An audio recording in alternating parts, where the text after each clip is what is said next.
Hello everyone, welcome to my channel study with Sneha. और सबसे पहले मैं अपना छोटा सा इंट्रोडक्शन दे दूँ। मैं स्नेहा हूँ, मेरा नाम स्नेहा है और मैं एक मेडिकल स्टूडेंट हूँ।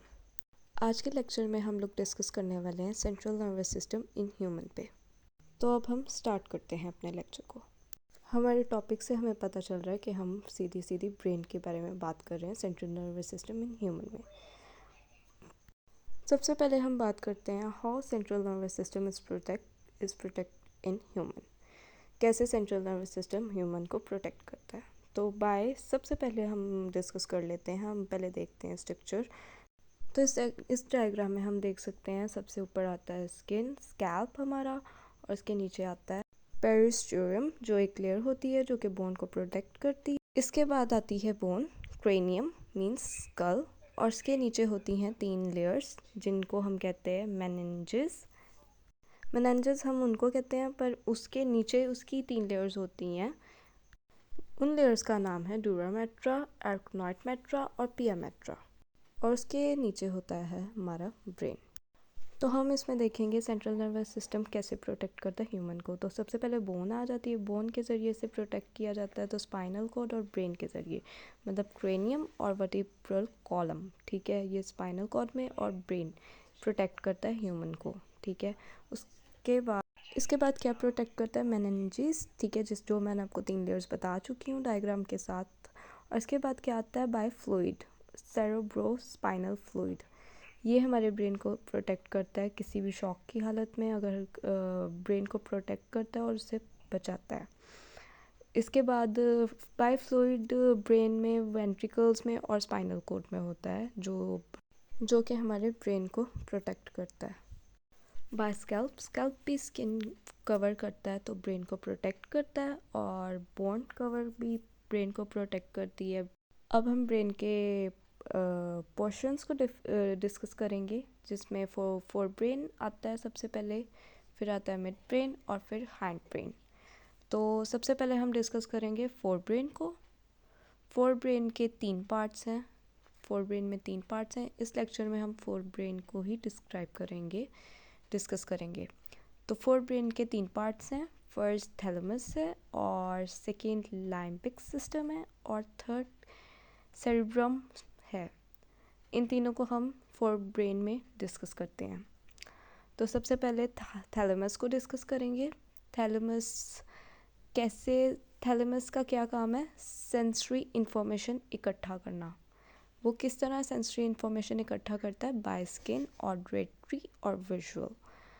इन चीज़ों से वो थैलेमस सेंसरी इंफॉर्मेशन इकट्ठी करता है और आगे सेंड करता है इंफॉर्मेशन लिम्बिक सिस्टम को।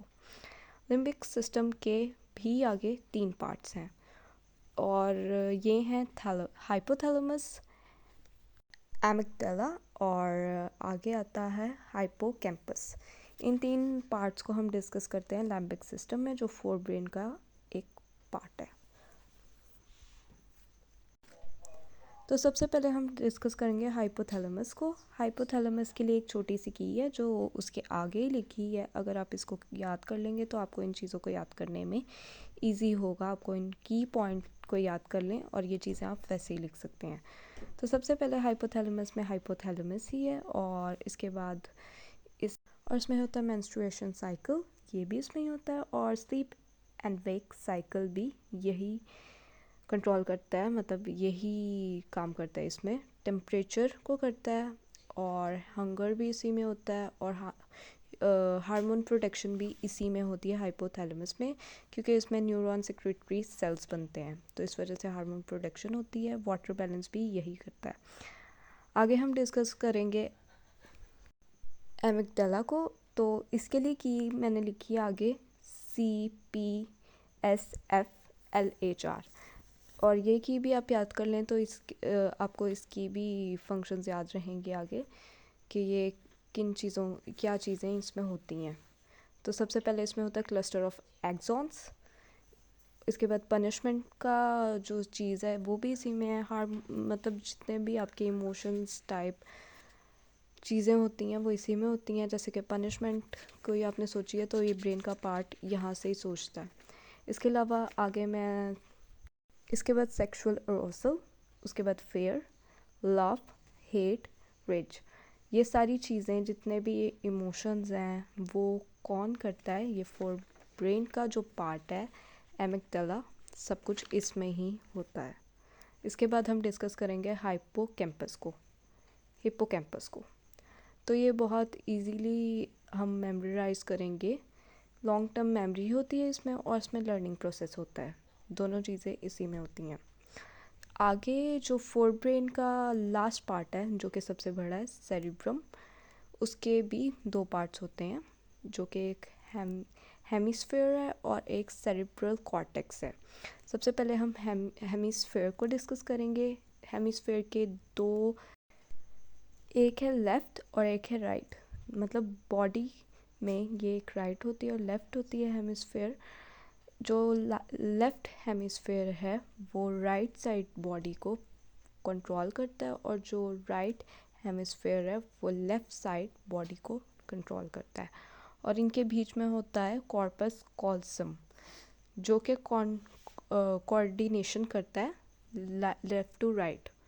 मींस कॉल आ रहा है कॉर्पस कॉल्सम में, तो सीधी सी बात है ये कोऑर्डिनेशन करता है इधर से उधर, ठीक है। इसके अलावा ये बात है नीचे वाला इसका दूसरा पार्ट है सेरिब्रल कॉर्टेक्स, इसकी भी एक आगे की है, वो भी आप याद कर लें तो इजीली आप इसको याद कर सकते हैं, मेमोरेबल कर सकते हैं। तो सबसे पहले एस से होता है सेंसरी इन्फॉर्मेशन इकट्ठा करता है स्किन से, आइज से और एयर से। तो इसके बाद है इंटेलिजेंस भी इसी में होती है सेरिब्रल कॉर्टेक्स में, रीजनिंग भी इसमें ही होती है, वॉन्टली कंट्रोल भी, वॉलेंट्री कंट्रोल भी, मसल्स मतलब यही कंट्रोल करता है जो आप स्पीच देते हो वो भी यही कंट्रोल करता है, ठीक है, जो भी आप बोल रहे हो। जजमेंट जो भी आप करते हैं आगे ब्रेन में जो आती है बात आप जज करते हैं वो भी यहाँ से ही होती है। और मेमोरी भी यहाँ पे ही स्टोर होती है, सारी जो फोर ब्रेन में शुरू से आती है वो सेंड होके यहीं लास्ट में आती है। तो लॉन्ग टर्म मेमोरी वहाँ पे होती है स्टोर और यहाँ पे भी मेमोरी स्टोर होती है। और बॉडी कंट्रोल ये करता है, मतलब इसका ये भी इस प्रोसेस में काम करता है बॉडी कंट्रोल में।